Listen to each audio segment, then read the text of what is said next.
I'm going to call the October meeting of the Historic Preservation Commission to order. And I want to welcome all of you who have heard us deliberate. And I encourage you to read the statement at the bottom of your agenda, which I hope you got when you came in the room. And it really, it tells you who we are and why we're here and why we do what we do. It's a great statement, I think. And before we start on our agenda, I want to welcome the newest member of this commission. This is his first meeting, Dr. Jerry Shirako. Am I saying that? Close enough. Shirako. Yeah. I need to practice. Dr. Shirako has a lot of experience in historic preservation, and we're so lucky to have him. He's a full-time professor of history at Randolph College, and when I read his vita, I said to my husband, why am I not auditing some of these classes? You have some wonderful classes, so welcome. We're glad you're here. It runs the range from the Holocaust to the history of Christmas. So there you go. Yeah. So the first item on our agenda is the consent agenda. Do I hear a motion? So moved. Is there a second? All those in favor say aye. Aye. Opposed? All right. The first item of new business is the request of Holly and Tom Mellis to replace a fence at 3128 Rivermont Avenue. Is there someone to speak for the Mellis? All right, if you would come forward. You probably remember the routine, but if you would tell us your name, address, and the nature of your request. Holly, Tommy Mellis, 3128 Rivermont. We'd like to replace that fence if possible. So it's pretty decrepit. Looks like something out of the Addams Family. And we were hoping to do it with painted aluminum in the exact same style as the existing fence in the pictures that you'll see, because it's going to be a whole lot easier to maintain. It was in pretty bad shape when we came, and we tried to spend a lot of time and some good amount of money trying to restore part of it, but there was already a lot of rot and corrosion and missing pieces, and a lot of dogs peeing on it, which doesn't help. And in our past experience in other houses with painted aluminum, if you get, something of good quality, it generally looks pretty good, even 10 years down the road. And the last two places who came out and said, people said people should have been repainting this and fixing it every 5 years. We've only been there 3. So we're guessing there was some deferred maintenance. Did you ever consider having it powder coated to take it up, and then you're good for We'd years? have to tear out the whole thing, Yeah. bring it over, and have it. A lot of people don't want to do something like that. They just want like loose pieces or like trucks or portable items. This is, and they won't take responsibility for reinstalling it or hauling it out or anything like that. In the short time we've been here working on these restoration projects, people don't want to pick up on other people's work, especially if it's a multi-step process, and it's been somewhat difficult dealing that way. We just would like to start new because there is so much, if you look closely, and we just sent some of the pictures, there's so many corroded areas and parts that are missing. It just seems, even powder coating, it's not going to help. It's still already holes in it. I've seen better days. Yeah. Any comments? I don't think we can stop you from replacing it. I mean, it sounds like you're replacing it in kind. I would encourage you to reconsider. It is a stunningly nice fence. I think it can be repaired. The patina The history of it is you'll never replace. It's a superb fence. My guess is if you sell it for salvage, you can get more than what you're going to pay for a new one. No, they're quoting us between $35,000 and $50,000 to put a new wrought iron fence in. That's, there's other structural issues that we feel the money could be better spent on. We do not want to have something looking like it is now, considering all the other work we put in to try to restore the property. Like I said, Yeah. I can't stop you. Please don't throw it away. Please sell it. Please put it somewhere for it to be salvaged. It is a stunning piece of history, and Yeah. please don't throw this in the We would landfill. welcome any referrals to companies or tradespeople who could work on. There's an architect sitting behind you raising her hand. I'll talk to you later. Okay, fine. Caravati's in Richmond, I mean, We spoke to Mr. Leap and Mr. Little about what they did for theirs, Yeah. and because they've been great resources for us. But they had theirs totally made way outside by a craftsman. Right. And the thing is, again, for what we were quoted to do that, we have other structural issues like those chimneys that we put in a request COA for. Those are almost the same cost, and I'm more worried about water infiltration from those chimneys. yeah, Yeah. we hear you, like I said, the fence that you're proposing, obviously all the commissioners can speak, it appears correct in terms of image. It's a metal fence, black, like it was before. Exact same style. I can't vote against what you're doing, but again, please, please, please, find a new home for that. We're more than happy to do that, we just, just have to find out someone we can give it a home to. Yeah. I think we have someone back there. So we definitely want to talk to that individual. Yes, please find a home for it. No, we don't do, we're not going to just throw it on the trash and say goodbye forever. Yeah. Someone else can use it, it's great. Yeah. And, oh, sorry, I was just gonna verify, the entire fence needs to be taken out? I mean, there's not parts that can be saved? If you, walking that, I only took about 10, 15 pictures, but there are parts that are missing. Right. There's parts that look like they were broken off. Mhm. There's so much corrosion and holes in joints. There's a lot of restoration to be done in that, and I think the restoration is Mhm. close to what the cost of a new fence is. Based on what we've already put into it, Mhm. and based on the estimates we're getting, which have more than increased since the beginning of 3 years since we've been there. Right. So the guidelines indicate that a fence like that should be restored. And say maybe it says should be. Have you looked into having it cleaned and powder coated? Ma'am, we have spent so much money just having stuff scraped and repainted already, thinking that would do it, but there was corrosion under the corrosion, and that didn't hold. We didn't go like $20,000 effort toward it, but we put a decent amount into it. And when the cost of restoring something is more than half of a new fence, in other areas, not historic perhaps, but in other building things, we're always told the rule of thumb is it costs more than half or 2/3 to restore or repair it, you might want to look at just getting brand new. That fence is from, I think, the 40s. And it should have lasted forever, but there was so much deferred maintenance prior to when we got there that I think it further damaged it structurally. I mean, if there weren't just those corroded holes up and down the whole 152 feet, and yes, we'd love to have someone come right on site and work on it versus pulling it out, taking it away, because something that old, you could be destroying structural stuff that's underground. It's not going to be the same putting it back in.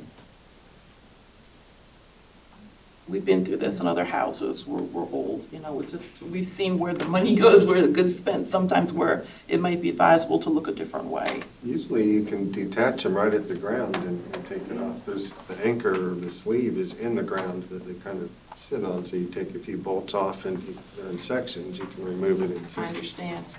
I talked to 3 different companies, and none of them were eager to do that. I don't know if it's because of where we are, I don't know if it's because of oversight, I don't know. None of them seemed eager to even try that method, which is why we thought, okay, work on premises, you know? Which is when we reached out to the other gentleman and asked, what do you guys do?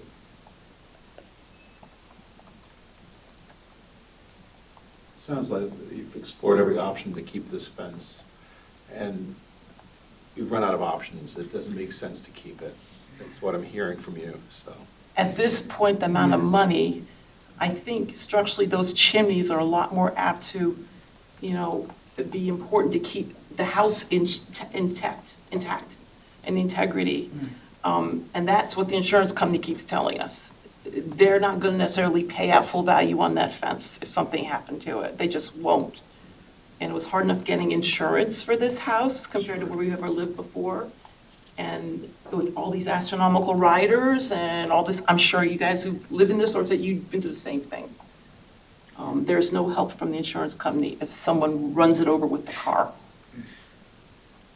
It sounds like you've done what you needed to do for someone who's brand new, so they're gonna say, why are you speaking so much, Jerry? No, anything, we're open to any ideas you guys have that's not gonna cost $50,000. But I will agree that offer it to someone, someone will find enough of the pieces to use and put it somewhere else, hopefully in Lynchburg, so. Have you ever dealt with the offense like this? Personally, no, No. but it's Uh, certainly salvageable. Say that again. Certainly salvageable. It's Yeah. repairable. Oh, It's- yeah, it's definitely. It's dollar, you know, Yeah. it's a dollar decision for them, but And it's. it's a valuable, it's an asset. That's my problem, is you're, Not according to the insurance company. Well, I don't think insurance is gonna consider the historical. Actually, Side we of have things. historic, when the State Farm, we're paying top of the premium 5 different levels because of the historicity, and hence we have all these conditions they put on it. He worked in insurance for 45 years, so he's very well versed at speaking their language, and you know, it was a little disheartening that they wouldn't consider that even a part, you know, in their part they didn't even count that as part of the property. any other questions or thoughts? Is there a motion?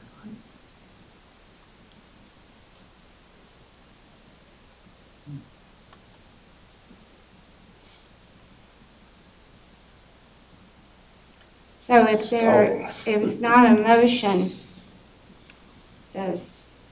what happens? There has to be a motion one way or another. I'll make a motion. You know, I'm new to all this, so I'm not sure if that's exactly what I need to say. So, Spell it out, what you. I want a motion that we approve what they're asking for, that they replace this fence with the aluminum fence that matches the same look as the fence that's there. Okay, so the motion is to approve the application. Is there a second?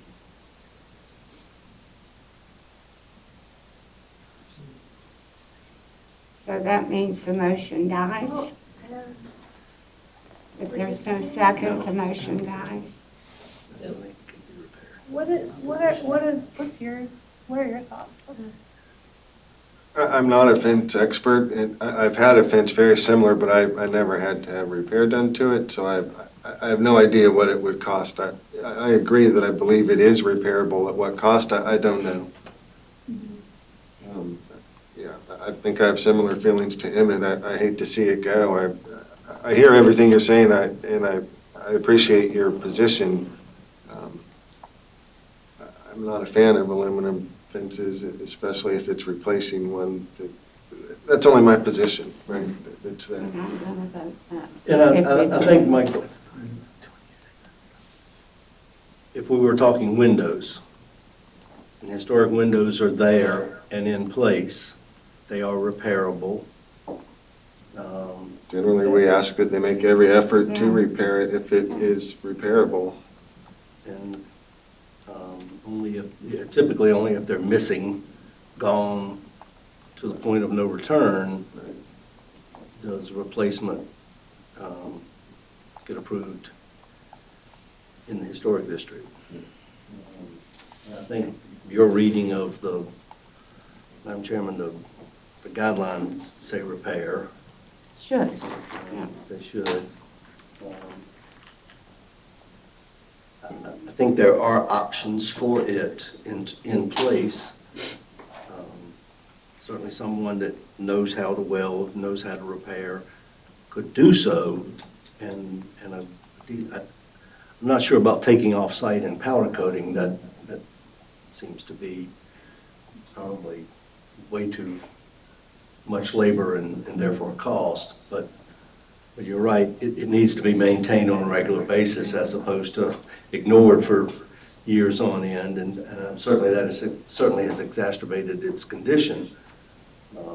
But boy, you are such a prominent Yeah. property, just such a gorgeous home and such a gorgeous location.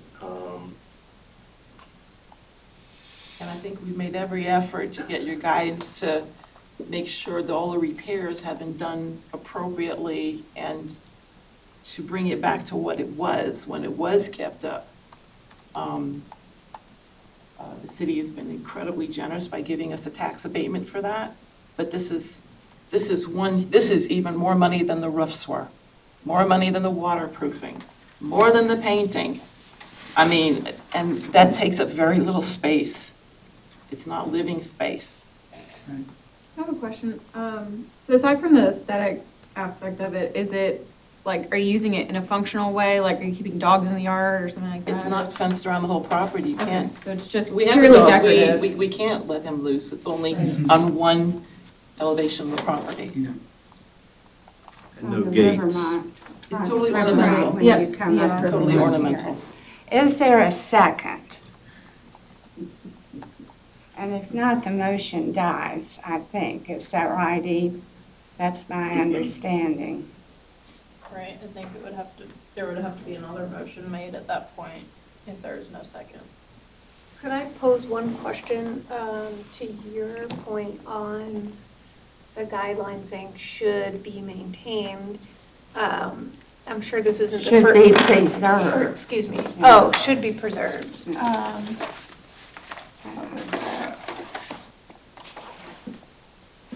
Okay, preserved and maintained. I'm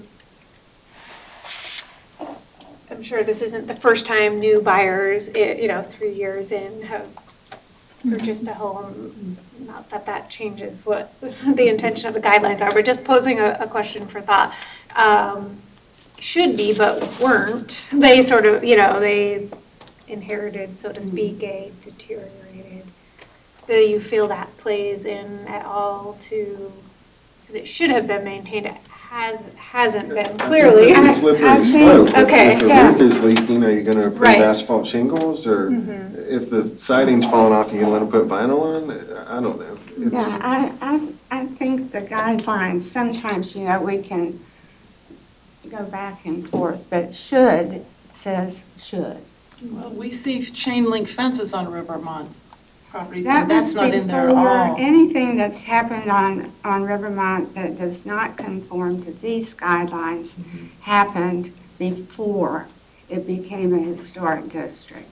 You'll see vinyl. Yeah, lots of vinyl. You'll Lots of see natural colors on some of these vinyl houses, windows. yeah. Asphalt shingles and lamp posts and a host of Yeah, things that. many things. And this is true in all of the historic districts. But I think, our job is to help preserve history, the history that is there. And so personally, I'd like to see a motion to table this, if we could, and ask you to do a little bit more investigation about repairing. That would be my. I'd be happy to take any referrals. We have literally, I think, tapped everyone that we know of or who's worked with you guys for stuff like that to see who they might have used, who they recommend. The sad thing is some of these companies don't want to take it on because they want vinyl fence, they want stockade fence, they don't want wrought iron. They probably also don't want the liability if if the repair work doesn't take. Could be. You know, they're looking to, if something goes wrong, are you going to refuse to pass? So do I have another motion? Let me, as the advocate for that area, let me do some research with some of my fellow architects and see if we can't find some information that would help in terms of repairs, painting. A recent trip up Harrison Street, there was a large cast iron fence being cleaned and painted. So let me get some information, and I'll run it through Eve to you to see if you can't do some more exploration as to a solution of repairs in place. I know dollars are always in homeowners' minds. The reality is, we as the commission don't get to consider that. It's, the book doesn't say go the cheapest route, unfortunately. And we have to track along that. So I'd make a motion to table for some further investigation, and I will personally reach out, Eve, and let you get you some information as quickly as possible. And I promise you that I will go pull over and look at your fence from beginning to end. You're welcome to walk the 152 feet and take a look how. Is there a second? Oh, sorry. You got a host of Okay. seconds. Further discussion? All those in favor say aye. Aye. Opposed? Okay, thank you. So we look forward to having you back. I may be dead by then. Right, the feeling is not mutual. Thank you.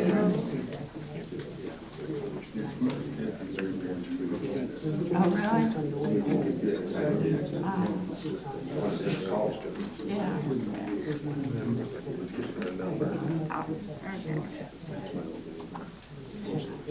The next item on our agenda is request of Tara McDaniel to install a fence at 915 Harrison Street.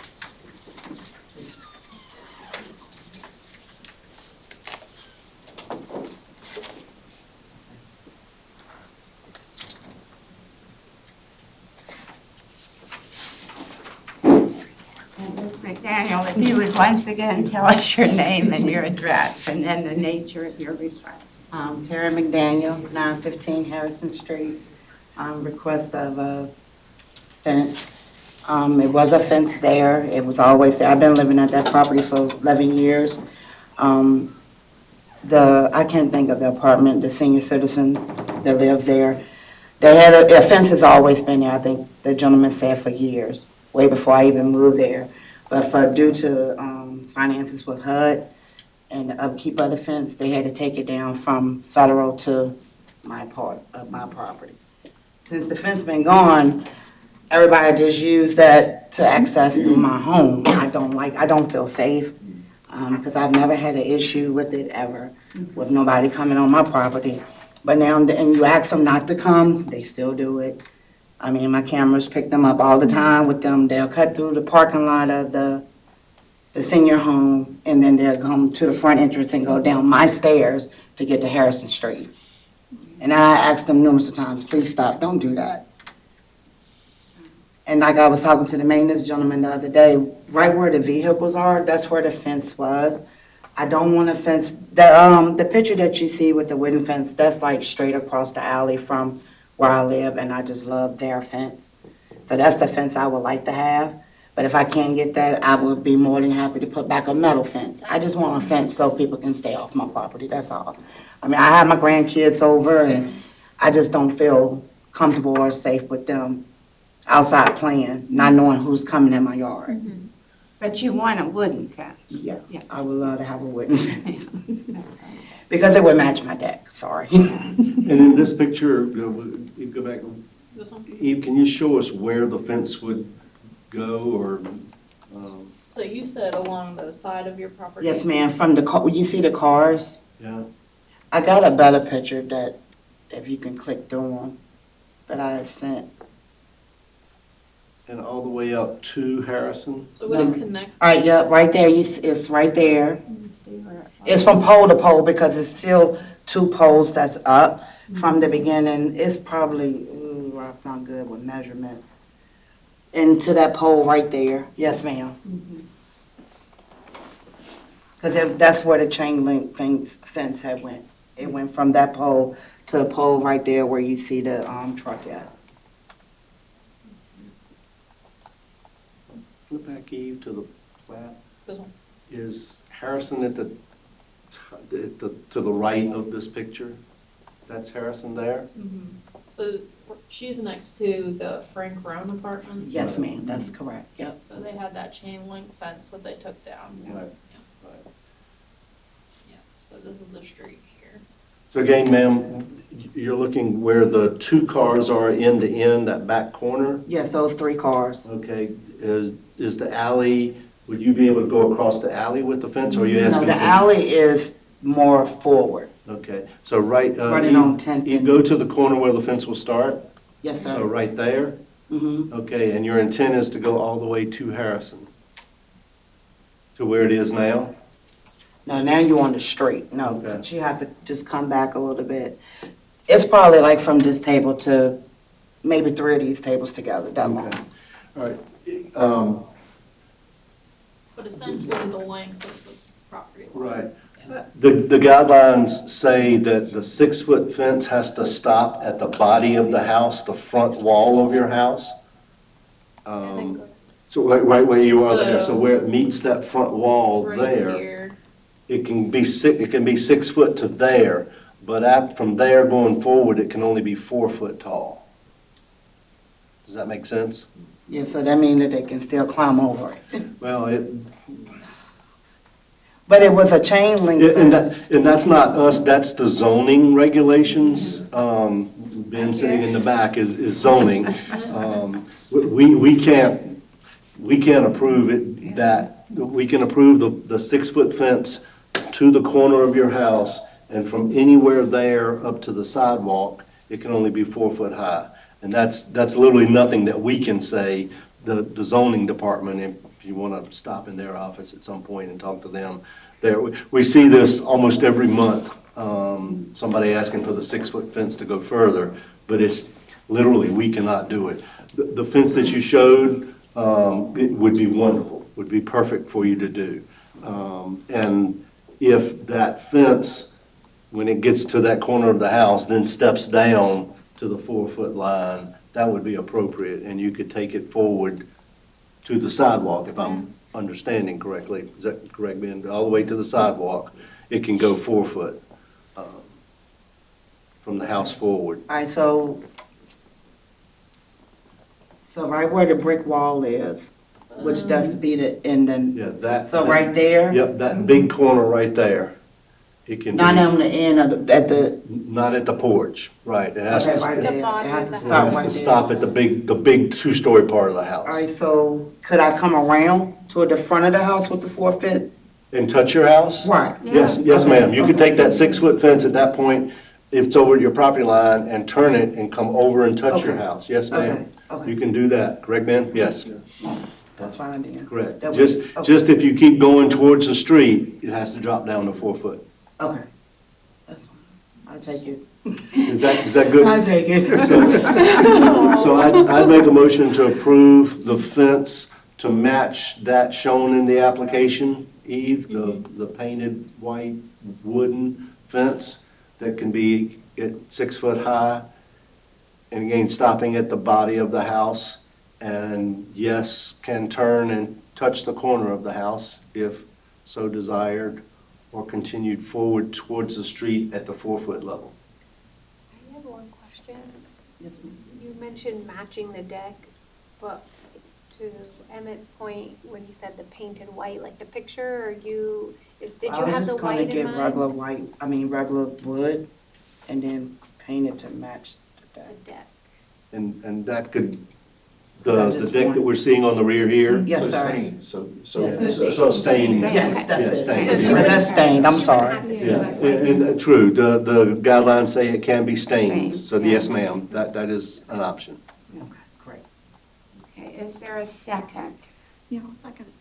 Okay, further discussion? Okay, all those in favor say aye. Aye. Opposed? All right. Thank you. All right. Thank you so much. You're welcome. So I just wait till I get I'll the send approval? you, yeah, I'll send And it then to I you can in the start? morning. Okay, Mhm, great. yes. Thank y'all so much. Y'all have a lovely Yes. evening. Good day. Bye-bye.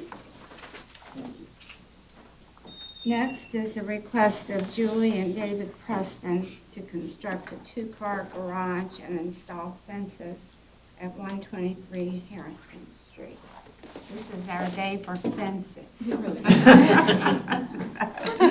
Welcome, and if you will, state your name and address and your plans. I'm David, it's Julie, Preston, PRS2N, and we live at 123 Harrison Street in the Garland Hills Historic District.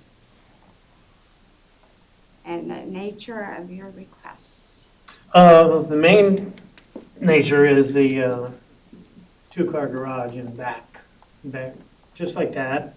I built this before for the nuns, Challenge Katie Nunn, over off of Royal Boulevard, off of Link. And I reversed it for my house, is what the picture shows. The plans that I have are the direct plans that we built the house for the nuns with. But it's easy to reverse the picture, so we made it look like it's supposed to look when we are gonna build it. But it goes in the back corner, and then my fence is all gonna be basically 3 foot high. Cedar, painted. And we just took some pictures around of cedar fences. But the one you see on the back with the little lattice on the top, according to code, I have to have this the garage has to be 5 feet off of the property line. And so I'm proposing it jump up at that point so I can use it as storage. And a decorative little lattice at the top just to add interest or something, but it wouldn't be doing the stair stepping thing because it's just going to be one shot high. Mhm. One. For the building. Just the length of the building is where I'm at, yeah. Mhm. So on this plat, the garage is going in the upper left? Yes, corner? yeah, it's Up off the alley in the back. there? Okay. And so the access to it is off of Second, driving into it is off of Second Oh, yes, Street? yes, So it's 5 foot off of both of those property lines Yes. in? that's what I heard was the Yeah, that's- detail. Yeah.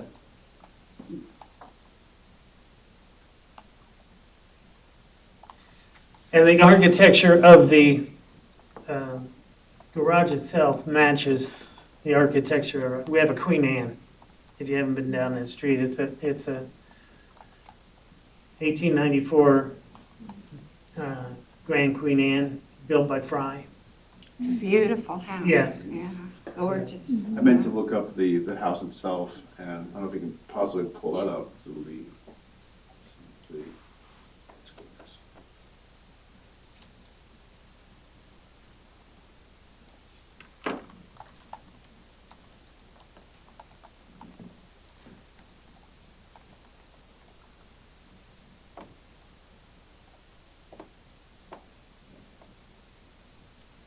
So the pitch is the same. It's a 12-12 pitch on the garage, the same as the house. And the dormers are all over on the garage, there's gonna be dormers too. Right.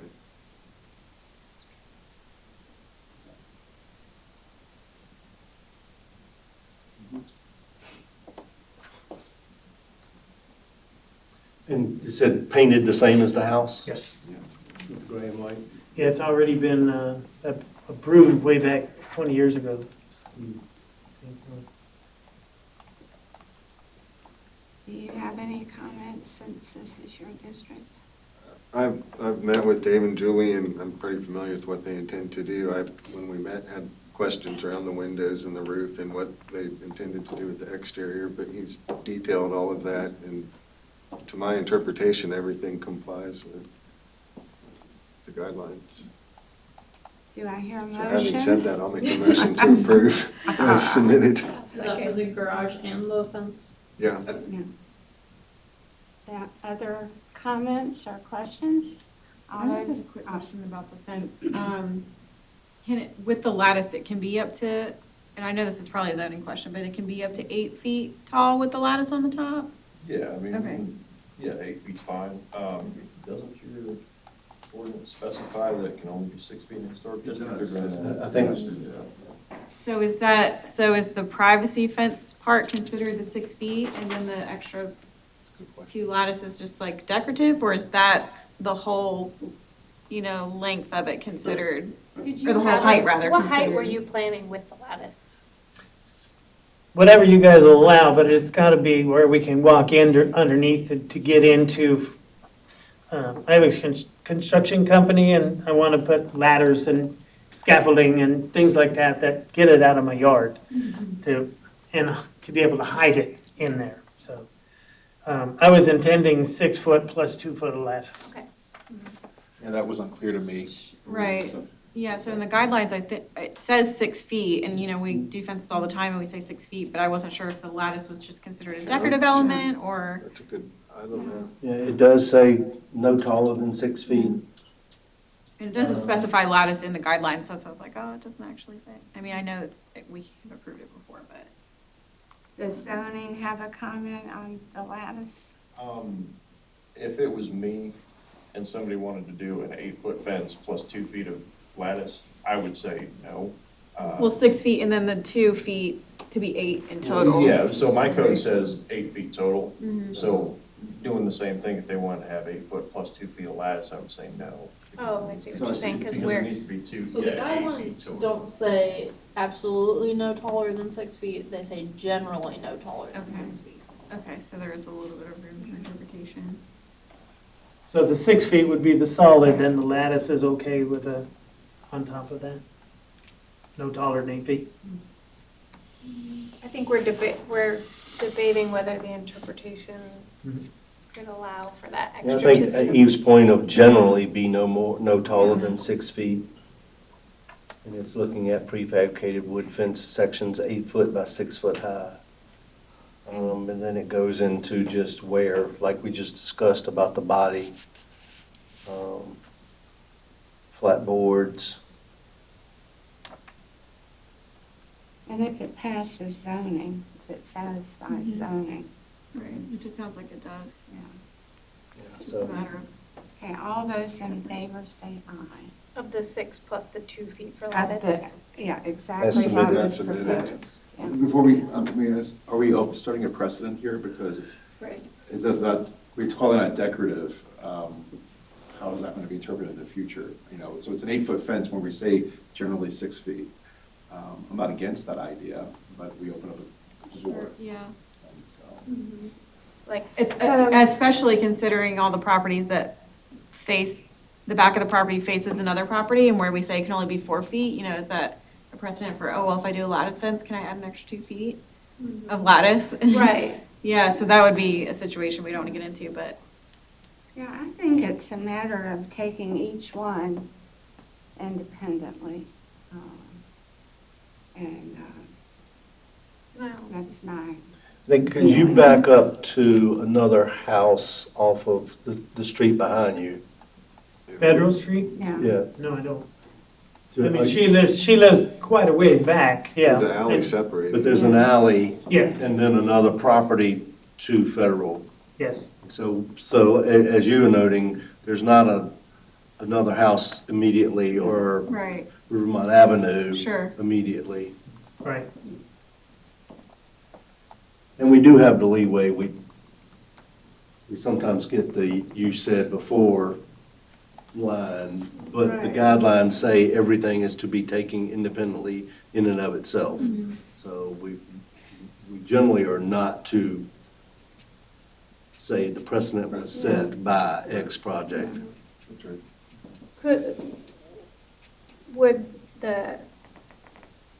They do have the exception of the alleyway. I'm just thinking, like, say the previous person who was in, could have she done 4 + 2 with lattice? Like, would have that been? I mean, I want to say yes, but I'm also back It's- to I think it's zoning that requires no more than 4, 4, so so- anything above that is out. Oh, okay, so we can rely, Yeah. go to that. Yeah. Mhm. And it's very different in a backyard along an alley than it is along the sidewalk, Agreed. where the pedestrian connectivity is so important. Yeah.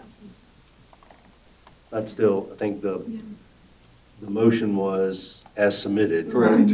Okay, and seconded that way? Yeah. Yep. Yeah, okay. So it has been seconded already? It Okay. has been seconded. All Sorry, those in favor say Aye. aye. Aye. Aye. Opposed? All right. You're good to go. Awesome. Thank you. Thank you. So much.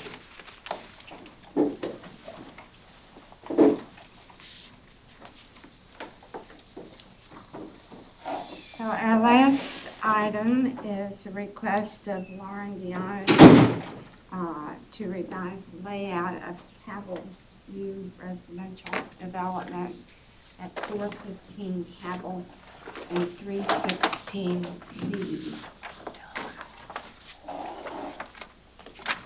Before Lauren gets started, I have a question.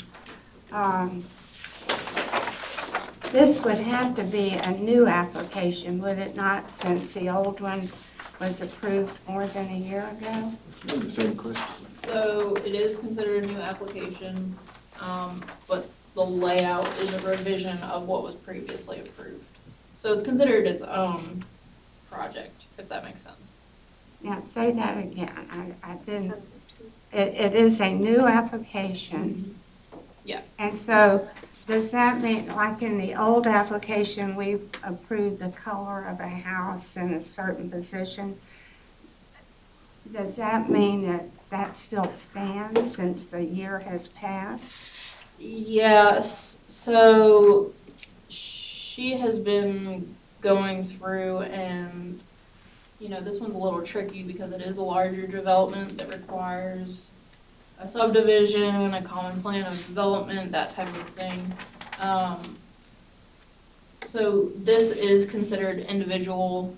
I think we would consider the old plan. If you denied this one, we would consider the old plan still valid. Help me with that, because that's Yeah, not the way the verbiage reads. Yeah. It doesn't give any gray, in my eyes, any gray area. What do you mean, I'm sorry? The COA shall expire of its own limitation 12 months from the date of issuance if worth authorized hereby is not commenced within that time. So she's been doing not physical work, but, you know, the background work of buying the property, going through, talking to us planners and zoning and stormwater management, that type of thing. So there has been progress made on the project, just not physical groundbreaking. And applicants are able to request extensions if their time limit is up, if so. While I don't believe that this would meet the criteria for vested rights, I think it comes very close. So as submitted, this is likely the way that it should be voted on. Meaning throw the previous one out? Meaning, vote on what, the only change that she's making is, can you help me with that? What change are you making? Method of property. It's taking one drive off of Cabell and moving it to more of a side street, Okay. and it's changing another drive, 2 other drives. Okay. But So the, thus far, she's done probably 90% of the groundwork that she's needed to. I would, from a legal standpoint, I would think that it's a vested rights case, or very close to it. and we're also happy So- to submit a extension request if that's appropriate, but we have been working on constant meetings and submissions to make the project happen. And I mean, at this point, the only thing that was approved previously was that, unit number 5, and then the concept plan, which, as we discussed last time, really only locks in the layout and the number of units. And if they make any revisions to that, they have to come back, which is why she's back again, so. Okay, Laura, if you will. Okay, may I use the screen to show things? I mean, you just, I mean, what if do you you- get on this one, Which one is that? it's Is the it- is- comparison. You want to Yes, compare? that's great. Yeah. Eve, thanks for putting the comparison together, and I do appreciate, we have been working with a civil engineer who has done all the site topo, so if you were in the neighborhood, crews have been out there doing that work. We've also had site contractors out there, giving estimates and helping us with those first stages. But once we got the topography in, obviously, we had the city's GIS system to use for topography in our early planning, but when we came to you folks, we actually didn't own the property. It was contingent on a couple steps that had to be taken. So we had to use that preliminary without hiring engineers. So now the engineers have done their work, and the topography wasn't that much different, but it's always helpful to discuss the project with the engineer. And we told them that one of our goals is the least amount of intervention to the site. We love the slope of that site. It's just a very pretty site. So as we were discussing it, the first thing that came about was that this drive, because it's a pretty significant slope going down, this drive was going to require retaining walls on either side to get to that lower level. And of course, anyone with any ounce of common sense says, why are you entering a high side to get to the basement? Why not enter on this side? So that's what one of the changes is. And actually, I'm sorry, let me go numerically. So change number 1 is that we had a drive coming off of Cabell Street, and as we looked at it, we realized that there's a large paved area here, so it would be better to cut the drive over existing paved area. There's actually a parking lot on the site that we're getting rid of. So this is virgin land here, so we prefer to go across the tarmac, I call it, here, and that's what we've done here. That is very much in keeping with the guidelines for historic districts, because we're actually making the drive less apparent. So the drive would come in, it would access unit number 1 from the back, and then lot number 2 would have a standalone garage or connected, and it would be very discreet, and we take away all this paving, and I think that's a much better thing. Additionally, we were using this as a shared drive to get to 3, but shared drives are never amazing, especially if 3 people are sharing them. So now we are taking unit 3 in. They have a little front yard, they have a nice backyard, and we're taking that off of E Street. And of course, as you folks all know, Cabell Street is your main thoroughfare, so the less drives and intervention there, I think the better. E Street is almost never traveled because it's steep.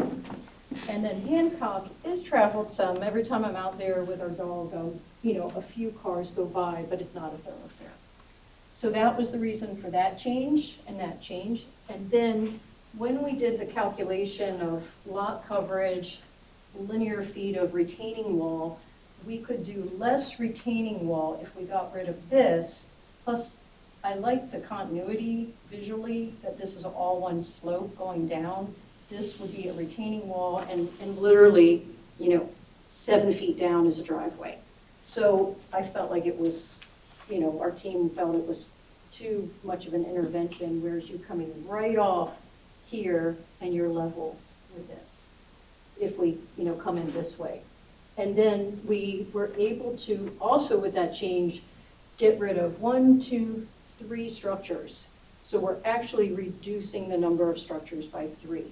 And that was another goal, is if we can hide the parking and tuck it under the properties, that we really wanted to do that. So then coming around this street down onto Hancock, I'll deal with 10 first and then come back to here because you have a sketch for that. So 10, instead of, again, shared drive with 11, after talking to the civil engineers and people that deal with land planning, it's like shared drives aren't great. So just give 10 its own drive off to the side, and then they have a nice little front yard. Any questions so far? So then, the entrance to these units, instead of coming off the alley, and of course, I love alleys, so I liked the alley entrance, but there's another benefit to coming off of here, is that when you give someone your GPS address, it's gonna take your car to here. And then they're like, how do I get there? How does FedEx get there? How do their grandparents get there? So by having a courtyard here to access all of these would be it's a much less square footage than what we had with all of that. We were able to reduce the square footage by over 1,000 square feet of paved area. And 7 still has a nice front yard, 9 has a nice front yard, and then 8 we tucked back because we are getting the feedback when we showed the plans to different test groups. These nice size houses, I think, have a great market, but we're also getting a lot of feedback that there's people that live in lofts that are like, just get me out of this loft. I have 2 windows, but I still want to live downtown. So a smaller scale unit was appropriate and would be much desired. I probably would, if all of them were smaller scale units, it would be a big hit, but we wanted to have more of a single family house look. So we tucked 8 back some. So when you're going down the street, Hancock, you literally cannot see 8 until you get here and you turn your head hard to the right. And here, turn your head hard to the left. So we feel like it tucks back. When we submit the architectural aspect of this, we understand we're under a new set of, review and scrutiny, but we feel really confident with some of the preliminary sketches we've done that basically 8 and 9 have a certain continuity to them that no one views it as, it is a duplex. And so we're kind of tricking the eye a little bit more with that so that 8 and 9 kind of look like a single unit, but the streetscape is still this nice, about 24 feet width on each of these houses, 21 to 24, which is very consistent with the neighborhood. What you have in front of you is just a close-up of that parking courtyard so you could see a little better what we're intending.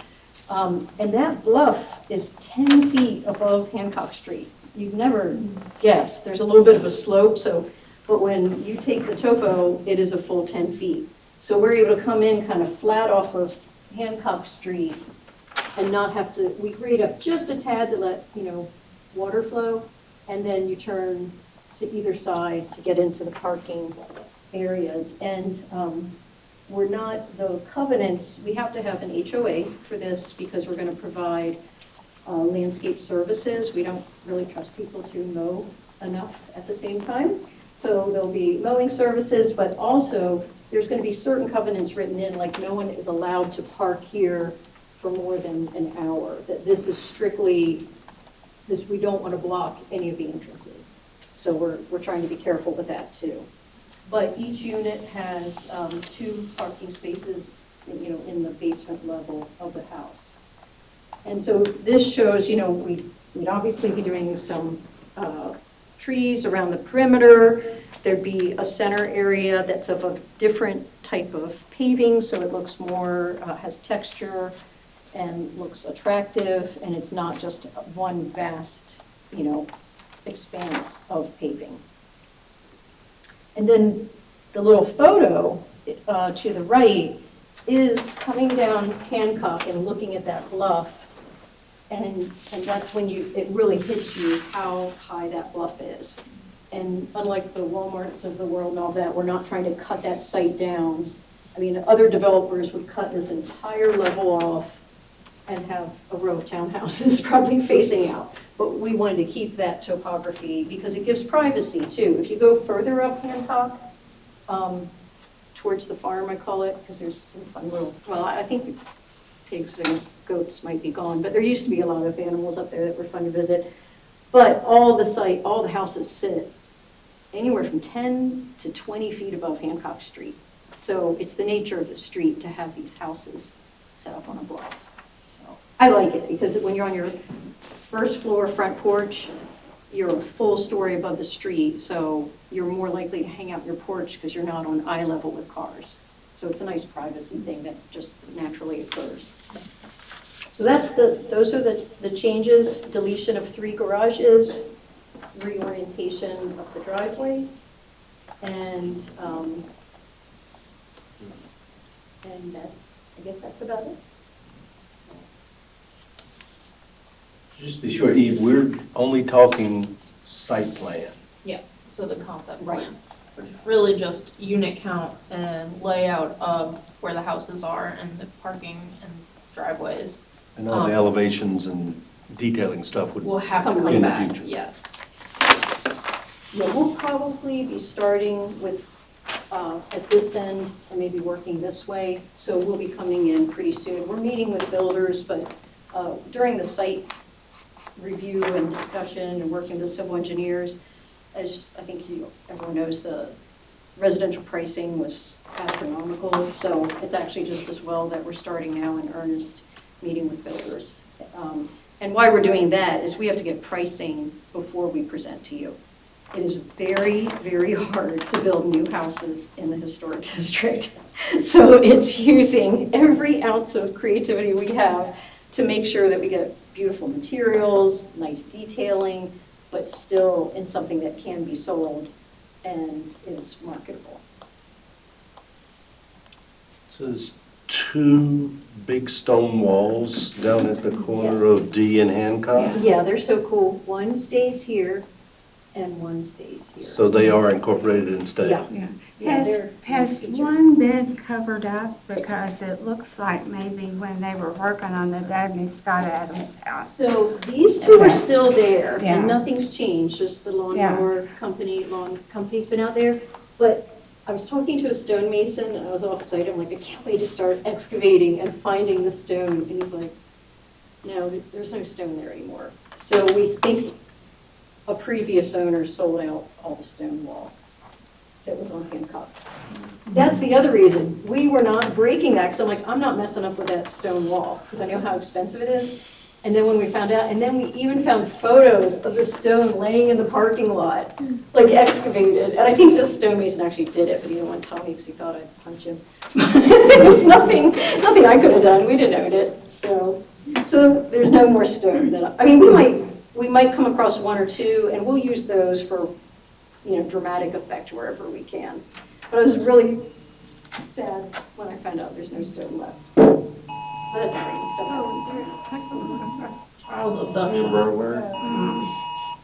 Everybody run. No tornado. I'm kidding, I have lovely children. What questions? I have one question that is, I'm sure down the road with materials, but you just mentioned the word paving, and then you talked about texture pavers, which I'm sure would be fine.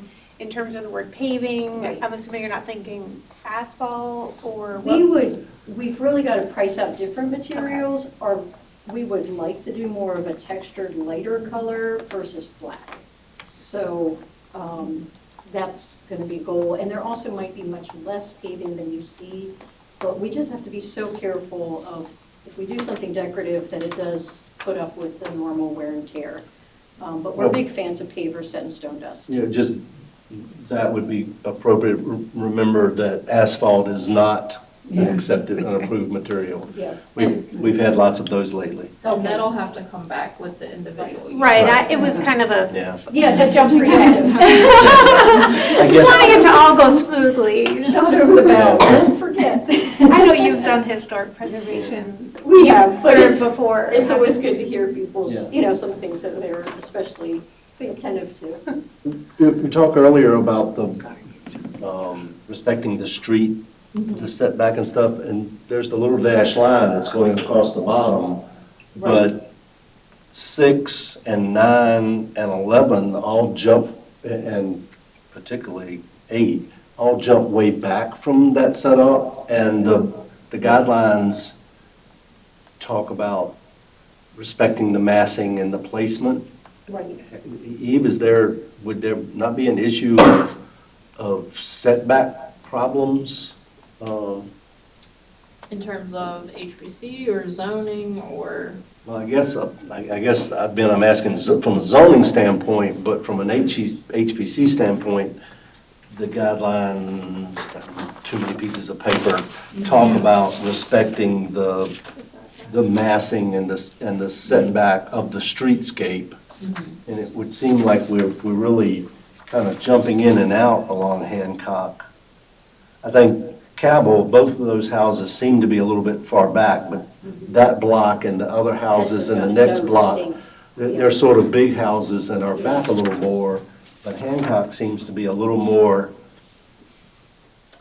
middle of the road houses, if you will. There is, if you go back to that comparison, or actually the bigger, just the new site, Eve, that's probably, okay. So this house is what determines the setback, but then further up, they do set further back. So we've documented some other streets, we can bring that, but they do set a little further back. The other reason we did it is that it's very hard, you never see this straight on because this is a big ravine. Yeah.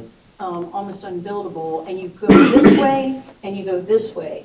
And so we felt that by setting that 6 and 8 back, these facades make it look like the houses are spaced further apart. So it was on purpose that, because previously we had them even, and we looked at study models and we're like, it's just a lot of mass. Whereas when you step it back, it gives this person a private porch. Additionally, when you're down here driving down the street, you only see every other house. You don't see 11. Same the other way. You only see 10, 9, 7, and 5. So we actually did do that on purpose because it makes it look less dense. We did a little 3D model and it was like house, house, house, whereas when we step them back. And then also for privacy, this is a solid firewall, so this little porch gets privacy from their porch. I tend to walk around like at the end of the day and look at how people use their porches. And I've noticed on duplexes, when you have a side-by-side porch, they decorate their porch and they never sit on it because they know that their neighbor can come out at any time and then you gotta be chit-chatty. So this gives, I mean, people like porches, but they like to be able to choose if they have to engage with the neighbor. So we felt like it was better to have that setback and then this porch is here and that porch is here. So privacy is a really big thing because the porches are used very often in Cabell Street area, Daniels Hill, which is nice. But but when we see the duplexes with all the porches in a row, we notice that just they come in and out and they never hang out or eat dinner there. And they are sized to have just enough room for like 6 people to eat dinner on the porch. This one's bigger that you already approved, but the others are like a little smaller. Lauren, I had some questions. The East Street entrance to that development is, East Street, as you well know, is very steep. Yeah. And I just question moving that from Cabell to E. Well, this is the one, so the one that makes me the most nervous, but it works because we've done all the diagrams is, and we know it works because the existing house has their parking here. So we're, even when we do, obviously, the elevation showing the slope, we get it to work. But it's fascinating because, these guys can pull in here, no problem. This is where it's the steepest, right here.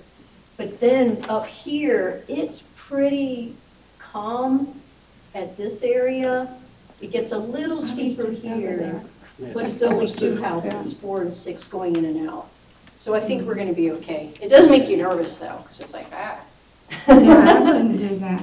My other question is, where are people gonna park? Like if somebody has a party and, because you can't park on Hancock and you can't park. Yes. Yeah. Where would guests park? Grandma. so it's the same thing that we have 2 extra parking spaces here that we were thinking of designating as guest parking. So they wouldn't be for any one lot.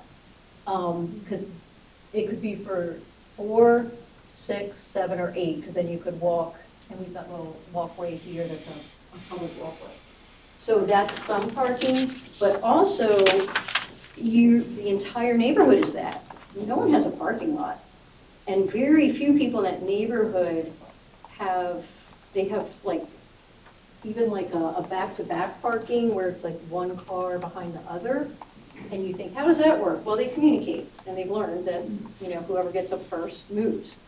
And they do I it don't think that there's way. there's not a zoning requirement for, Yeah, 2 spaces per unit is what we've provided. Yeah, it's all gonna get hashed out when we get to our technical review TRC. committee, so some of this may change slightly. So this doesn't need to go to TRC, it's Even though it's single-family planned. homes. Okay. Even though it's, So it will need to go, they will need to subdivide the land to get individual lots. And it'll need a common plan of development for stormwater purposes, but it won't be a site plan or anything like that. Then, based on that, it appears that this likely meets our requirements. I haven't done the exact calculations, I don't have them in front of me, but it looks good on its face. so 7, 8, and 9, parking is on the lower level and living is on an upper level? Mhm. And Where do they turn around on 7, 8, and 9? you pull out here, it's 39 feet back, so it's plenty of backup, and then they come out. So you head into your garage, like a normal garage. Here, you pull in, you pull back, and you go out. So it meets all of the guidelines for standards of car turn and all of that, so. And 8, it's the same way, they turn and then come out. So it does meet the guidelines. It's the tightest we can do though, without it being uncomfortable. So, Does 11 garage door, Eve, that's on the face of the building towards the street? Is that an issue according? it's, so You're 11. showing right there where under the word, under the number 11, there's a dashed line. Oh, yeah, that's, pretend that doesn't exist. Is that not there now? The cars go in this way. Okay. And the porch is there, so 11 faces Hancock, that's how it presents its facade. So we're actually coming in the side, Okay. and they go deep that way, I'm sorry about All that. right. That's confusing. And then, so 12 and 13, 12 gets 2 cars underneath and 13 gets 2 cars in the yard? Although we are pricing a way to do it where you don't see the cars and they're actually parked under a grass roof. That's kind of our preference, a flat grass. So 13, they're tucked under, so you wouldn't really see them from Yeah. D Street. Yeah. After living through one, you're like, And Okay. when we go from the actual submission, we are intending not a high fence, but like a 3-foot-6, 4-foot fence, because then when the cars go by on D Street, you literally don't see the cars, and you just look over to that lovely little green space that they've created as the entrance to Daniels Hill. This has just such a pretty view over there. They all have good views, because these are all looking towards just green, so, and then over to the historic library and the interesting things happening on Rivermont. And they all have a view of downtown and the D Street Bridge, which is fun. Except for 6. 6 can't see, 6 and 8 can't see downtown, except for upper windows.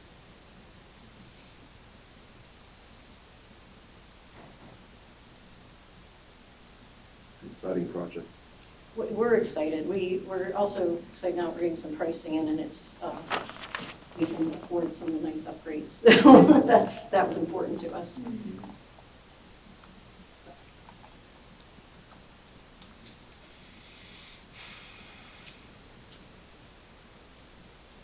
Questions, comments? I'm probably it sounds like the lone dissenter. I think that was the case last time as well. To me, it just doesn't look like a historic district. It looks like maybe a gated community or something, and we have lots of pictures of the construction, but it reminded me more of Cornerstone or Windhurst than Daniels Hill. Well, if I show you, I'm happy in future presentations to show you overlays, and we are nothing like Cornerstone. There's not, there's just no comparison. And also, we showed you folks in our first presentation a lot of people don't know their neighborhoods and what the density is. Why would you? But this is the density. This is Harrison Street. Look at that, boom, boom, boom, boom, boom. tighter lots than what we're doing. So, I understand the concern, but when we document the existing neighborhood and show what is there, and we're doing less, so here's us, here, with green space. They're all freestanding houses, though. And here's- Maybe I'm getting wrapped around aesthetically. That's my The duplex perception. idea? Right. Well, we did duplexes 20 years ago for Today. Habitat. We did duplexes for Habitat for Humanity, which is about the least expensive duplex you can ever build. And they won awards for design and won awards for LEED certification. So we are confident that our duplexes are going to look good. If I can't do a duplex that looks like single family, makes me, it's always got to be that when your friends come, they're like, oh my gosh, I love your house. I mean, it's got to be that, or we don't feel like we've done our job. So you will have a whole nother round of, I looking think at. that's the important thing, is elevations coming. Yeah, That's, yeah. I'm definitely with you on that. Yeah, I'm very anxious to see Yeah. elevations. Oh, no, I totally understand. But as density goes, which is what we're talking about today, we are less dense than other parts of this neighborhood. And this neighborhood, I went on your fun tour last October and learned that only the, kind of wealthy folk lived on Cabell Street, and then all of the workers who served the wealthy people lived on all around it. And so we're not doing, like, we were just down in Greenville, South Carolina, and we're constantly studying other towns and seeing what do they do, how do they pull it off, how are they successful. And we saw some great townhouse projects that would be this density, and they were all selling for $980,000 each, same as what you see up in Charlottesville. So even though we're trying to do an upgraded level of construction to fit the historic district, we are not trying to do the 980,000 thing. And Lynchburg, honestly, is probably 10 years off from that. I hope it doesn't ever come, because we've moved from areas that got too gentrified. And we kind of like that there's a few houses that are a little beat up here still, because that means that teachers and, car mechanics can still live in the historic district, whereas the historic districts we used to live in were completely taken over by lawyers and, no offense lawyers and just super high-income people and no children anymore. And Cabell Street and Daniels has a lot of little kids running around in packs of 10. Which is really cool. So, but no, I totally understand your concern, but, again, we don't want, normally we would present to historic when it's my own personal house. I know what my budget is, I know how to do it, but with this, we've got to get all of our budgeting done, and then we present to you, because I don't want to present something that has a financial thing that we can't carry through, and then we come back and ask for, please let us delete this and that. Yeah, I think, Michael, I'm agreeing with you that I'm really anxious to see elevations and to look at things, and I'm thinking, I don't remember the name of the street, right? If you're going up the hill on Vermont, the company out of Christiansburg did like 8 houses in a row back there. Yeah. Are they the slab-on-grade houses? Yeah, with the Right. 10, I mean, they're little Right. They're cottages. nicely done. They're well-built, they don't exactly fit in No. that neighborhood. No. The ones on Victoria? Yeah, Victoria, yeah, exactly. They definitely jumped Right, into a different vocabulary than the neighborhood. right, And so, obviously here is really important to right. think about that. No, even like our going forward. dimensions, we're keeping a width of house that's much more in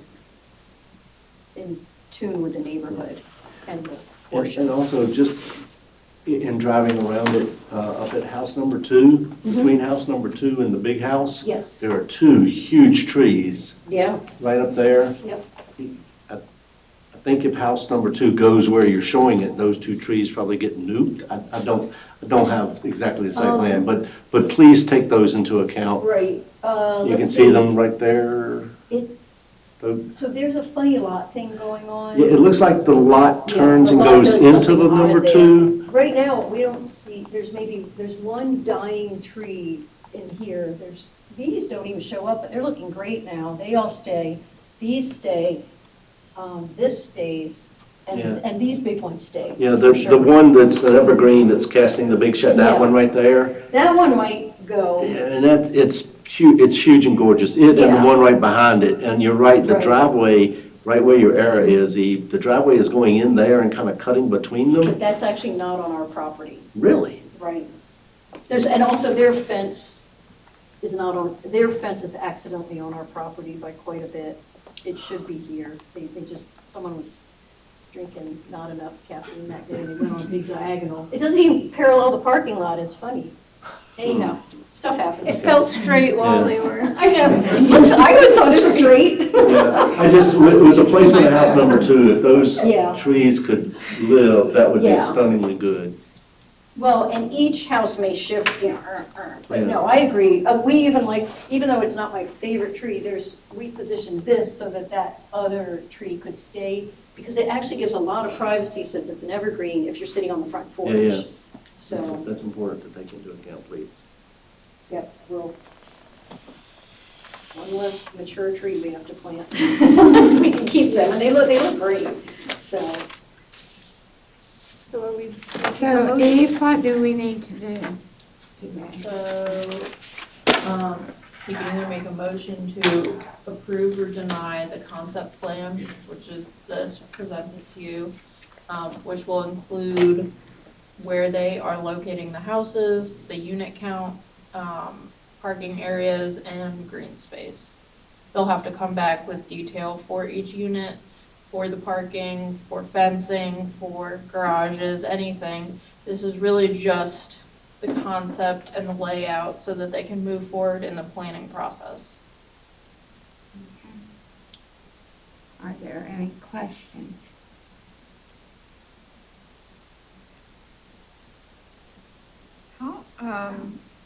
Sorry, I can't really see the numbers from here. Okay, so Okay. 2 and then, 1, 2. okay, so 3, for 4. like 1 and 2 and, looks like maybe 4. How wide are those driveways? So this is 10 feet, and this is probably, I think this is more like 16 feet, and these are each, 8. So when they pull in, and we were just gonna divide that, but when we come back with a landscape plan as well, we're gonna have curves in here, but we did want some guest parking here, and additionally, and it's a totally great question about where we'll guest park. This has room for parallel parking for 2 cars here. And people can come in and get to all these drives, so you're ending up with 4 guest parking. If anything, the parking, where we have the least is up on Cabell, but that's because for some reason, someone decided to say no parking on that street. I don't get it, but it doesn't make sense to me. There's tons of room, very little traffic. And further up Cabell, they allow parking. But we're providing our 2 spots per unit. So could there potentially be an issue for cars getting around each other for like units 1 and 2? It looks like there's only enough, it's a single driveway, even though there's. They're not, when it's a shared drive, they're not allowed to ever block the drive. Okay. So it's a neighborliness and following the rules issue. But that's why there's an HOA, so that we don't have condos in here, because we didn't want a complicated HOA.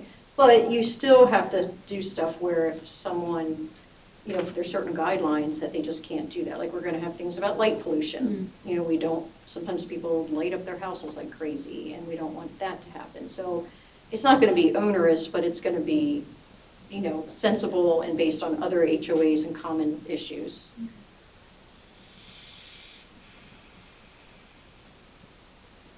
Other questions?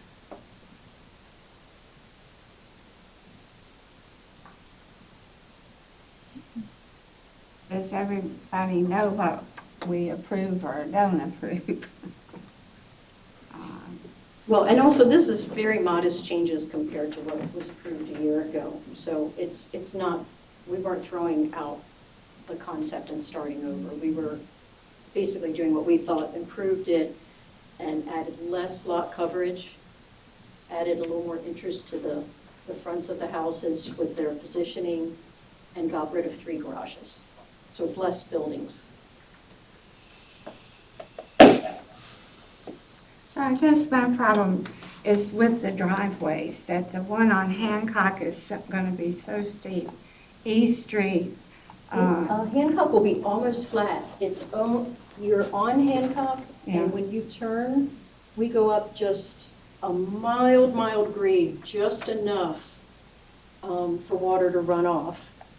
And then you pull in the garages, and the houses, the positioning never changed. They're still up on that bluff, but you're now entering on the lower level. So it's not a steep drive there at all. And when you're driving, one of the reasons I showed this particular photograph is when you're driving down Hancock, because of that bluff, you're almost not going to be able to see that drive. We will actually do a little bit of, something architecturally attractive there so people know there's a drive, but it's really kind of hidden there. right, and the street is so narrow, it'll be hard to get in. Right, but I'm out there a lot, and that street has like one car every 10 minutes. It's very little traffic on Hancock. It's very, very calm. Now, D Street's busier, and what's interesting, the condos that got built at the end, people don't go up to Cabell and go down. The neighbors have told me they take the first turn to get to their place, so they all turn on Hancock and go right, which is interesting, but everyone wants to get to their place first, so they are all taking, a lot of them are taking that route. But I did ask the neighbors, because we met and, individually met at people's houses and asked about parking, asked about traffic, asked about when you exit in the morning, is it an issue? Because we hadn't been there as much since the condos were built down in the industrial buildings, and they said it's really not caused an issue. They're pretty happy. Are there any sidewalks along either Yes. street where the driveways are? Existing sidewalk here, and then there's going to be a new sidewalk along the entire length here. Okay, not down on Hancock? No, There's no room. it's almost impossible. Okay. It's so crazy. But also, people can walk from here all the way down. So somewhere we'll put in some, I'm sorry, I'm pointing the wrong one. Anyway, here all the way down. So, because, these people will cut the corner to go to the Bacon Street Bagels. They're not going to walk out their front and go down. So we know that's going to happen in that neighborhood. That's why we did a little bit of a diagonal jog there to let them down there. And then we'll put some nice little steps or something in. It'll look pretty. Do you think there's gonna be an issue with any other pedestrian traffic going through there, that people don't live there? They're just cutting through? Right now, they're cutting a little bit this way. And when I say they, I've seen one person in a year. And I go out many mornings and then in the evening too. It's the deer that cut through. Yeah.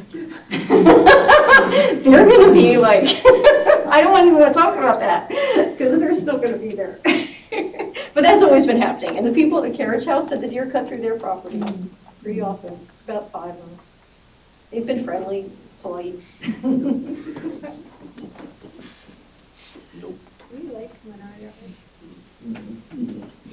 But the cut through too happened because there's no properties here and there's a huge parking lot. I mean, the parking lot is really big. And so when you're up here, why wouldn't you cut that way? But once there's 2 properties there, and most people will probably fence their properties because of dogs and kids and stuff. But that's also just the nature of neighborhoods and figuring out how to. I don't think it makes, I think actually moving this drive, this would have been an invitation. Enticement, yeah. This way, they're not going to see that, because you really, once you put landscaping in, you're not going to see that drive, and then it's a lot of work to go over, down, cut through there, and then down. I mean, it could happen, but it's also, happens in other neighborhoods too. Sure.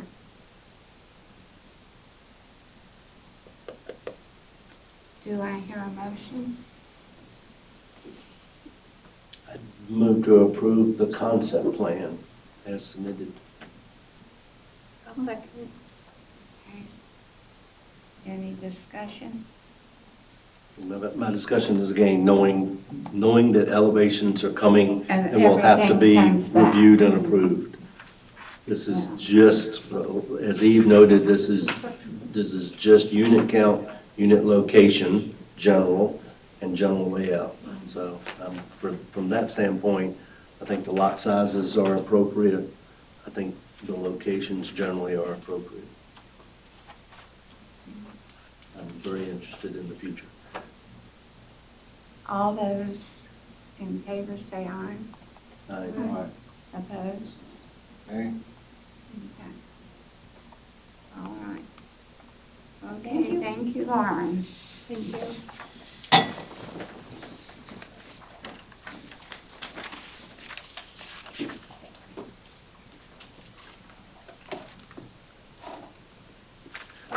I think the last thing that we have scheduled is talking about advocacies. We have a new commissioner, so if we want to shift those around, now would be a great time to do that. Yeah, both of mine. You're very generous today. Let's see. Do you want eye surgery? Yeah, I'll take it. No, he's taking it off. So who wants to give something up so that Jerry can have some? As Eve pointed out to me, Diamond Hill is up for grabs, right? Yeah, so I think that's, at this point, the only district that does not have an advocate. Someone wants to switch. Okay, you're happy with Diamond Hill? I don't know it particularly well, but I'll get to know it very well, so, yeah. Okay, I know a lot of people who live there, so. great. Hmm? No, we don't. What are I the think- streets of Diamond Hill? Washington, Earl. Harrison. Up behind the Y. Right. Yeah. So, There's gonna be some people grumping when the new Y is built. Okay. Yeah. yeah, I'll go see okay. I live at that house on the corner of Church and. Sally. Yeah. Washington. Sorry. The yellow one? You'll be close to it, right, so. Hopefully we'll see some people Yeah. requesting approval. I've always loved that. So I had one thing, and that is that I took this training from the National Alliance of Preservation Commissions. Did anybody else take it? Because it was wonderful. It was for commissioners. And there were two presenters, one from Nashville, one from West Palm Beach. And their conference next year is in West Palm Beach.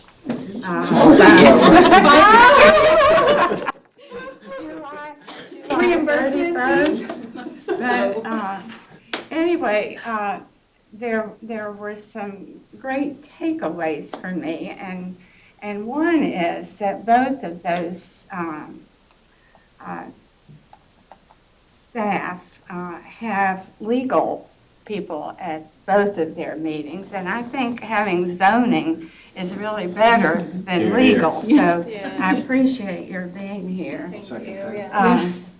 But they also both send their agendas to council members and encourage the council member who's representing that district to attend the meeting. And they do the same with historic district representatives, that they send the agenda and say an item like Daniels Hill has a representative, and you might be interested in knowing what's going on. And they both have regular training for realtors, contractors, and a training just for the public to say, this is who we are, what we do, and I thought that was good. But here is the role of, and if anybody would like, I'll make a copy of this, but the role of the commissioners are, 1, review, listen, and deliberate. 2, make decisions based on facts. And they made a big deal out of, don't be sympathetic, stick to the facts. And then help applicants understand what you did and why you did it. And some of them evidently, like Nashville, or West Palm, I think, has like 5,000 houses that they deal with, but they have, I think it's West Palm, but they have people who get kind of annoyed. Nashville requires 3 hours of training every year for commissioners. They have 11,000 properties. West Palm Beach has 5. So, but anyway, I will make a copy of this and get it to everybody because it really was an excellent training and they're going to do some more, and when they do, I would be the first to sign up. It costs $10, but it was really excellent for us. You know, it's Applicable. yeah. Do you have a digital copy you could email us, or just the hard copy? Yeah, probably I could email the whole thing. Yeah. Yeah. That'd be nice. Because I've got the recording of the. Oh. Well, that Send us I'll the find report. I'll out. watch that. If Well, I you probably have to can. send it to Eve and she can send it to us. Yeah. Reply to all. Yeah. Okay. And that's all I have. Was So- that one of the opportunities that you just sent him? I think so, right? Was that the one I sent? Yeah, I was interested in Yeah. it. Before I forget, do you have a list of the properties that are in Diamond Hill or a map, something that would help me sort of get a sense of exactly where it begins and ends? I do not have one on hand, but I can pull one for you and send it to you. Yeah. The city You go to the GIS. designates the district and shows the perimeter. Okay. I'd still like to, I don't know when the right time for us to have the discussion is. The time after something is denied, particularly if something has been put in place and there's an after-the-fact application and is denied, to get 12 months to start and then 12 months to finish is just, I mean, if you're talking about painting a railing on a porch or doing something small, 2 years is just an inordinate amount of time. Basically, we're saying to them, go ahead and leave it. Mhm. So I did start looking into that, and I pulled the ordinances from a number of other cities who are also certified local governments. And they all, except for Suffolk, have at least 1 year, if not up to 3 years, to start their work. So our ordinance is in line with all of the other CLGs. So considering that, I don't know that it would require a code change, but we have started to look into other solutions focused around the way that we enforce these things. But we do need more time to discuss those before I would be ready to present them. It can almost be a quantity, if you're doing an entire roof, an entire driveway, an entire garage, that's one thing. But if it's, painting the foundation or, some small things that could, a can of paint can be bought next week and it can be done the following, to give 2 years to a violation seems. Yeah, and I agree, it is different for violations versus homeowners who follow the process the right way. And we don't want to punish the people who do follow the process. And there are circumstances where it is hard to find a contractor or some such thing that does require the extended period of time. But yeah, I agree we need to take a look at how we are addressing violations. But yeah, as I said, staff is in discussion and we're looking at that. Yeah. Good. Anything else? Well, if we, for what you brought up, Shonda, about the other HPCs that offer training to the public, if we wanted to pursue something like that, how do we even initiate that process of forming training? Is that something that we could potentially do if there's a format for it existing, or? I'm not sure about for the general public. I have been working with the Historical Foundation on training for realtors. We were supposed to do that, I think, actually this month, but then it got pushed out because they want a more formal syllabus. They want to make it a more formal class for the realtors. So we are looking into doing that in the near future. I think depending on the training, what type it is, I have been going out to the local historic districts when they have their meetings, and explaining what HPC is, our process, the rules and requirements. So it's not a formal training, but it is a discussion with the local groups. That doesn't cover everyone, but it probably covers anyone who would come to a training. So there are different things in process that, while not formal trainings, the Realtor one will be formal, but it's in process, yeah. Will that be an optional training for them? I'm not sure, so the Lynchburg Historical Foundation is taking on most of the work for that. I'm gonna go explain the COA process and the local district requirements, but Catherine Mosley Brown is working on the syllabus, and I think she's partnered with a Realtor group, the Realtor board, is there a board, something like that, to get people to come and attend. So, and I think if we make it, I think she said that they're working on it to make it Like a credits, certification. like they can get credits for it. So it would be a benefit for them to come attend, yeah. This is something that's been long in the works. We had a meeting in February of 2020 about ideas that we move into the future, and then COVID hit. Yeah. And so it hasn't, but I'm really glad to hear that it's still moving along. Yeah, I think she was working on it with Victoria before me, so Mhm. it's gonna happen, just it's in process, yeah. So as far as the public is concerned, is that something that, as commissioners, we can initiate, or is that something that the city would have to be responsible for? So what would you Formulating- want to see in a training? Like what kind of format would Just- you? I mean, just something that's kind of open that homeowners can come and maybe learn the basics of preservation, why we exist, why it's important. Mhm. And then, some of the very typical things that we see on a daily basis that people are likely to come in for. Of course, there's going to be, bigger projects for some of the larger homes and things that are more extensive, but, it seems like we have the potential to, lower the after the facts that come in if we can kind of get ahead of that, but. Yeah, and that is one of the reasons I have been going to the local Yeah. groups. But again, it's not as comprehensive as something like that.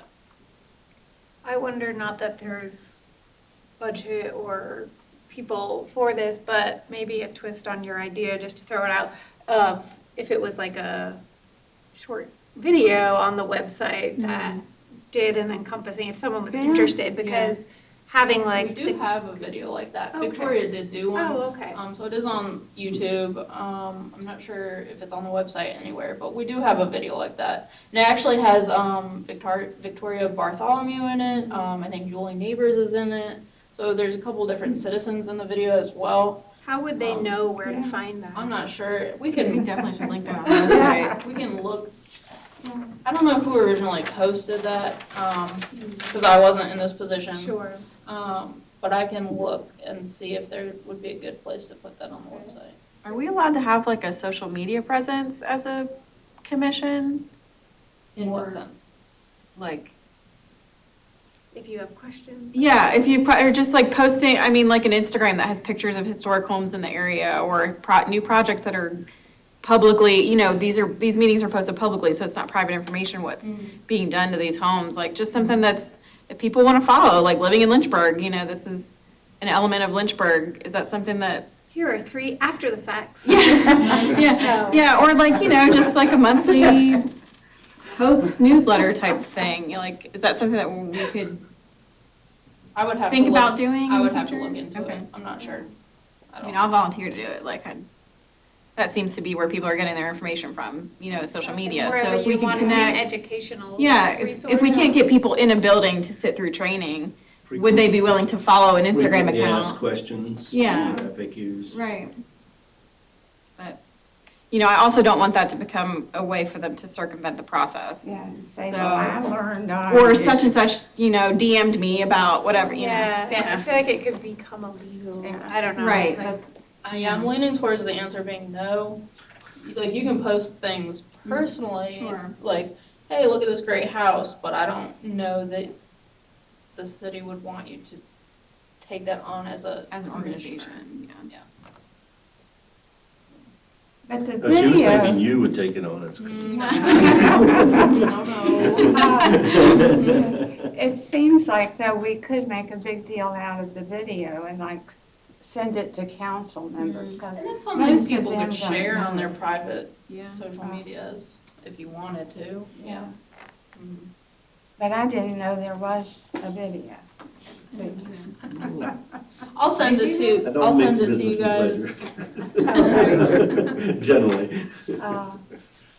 But yeah, I can send you the video, and That then would be. see if it's posted on the website.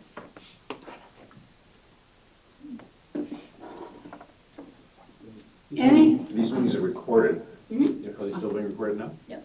Okay. Green light. Until we. So, there you go. Until we adjourn. any? Well, because there's chit chatty, but this is still officially meeting. Yeah. Yeah, Okay. yeah. Make Hard to sure, tell. so. Yeah. Anything else? So be careful. All right, we are adjourned, so. Thank you.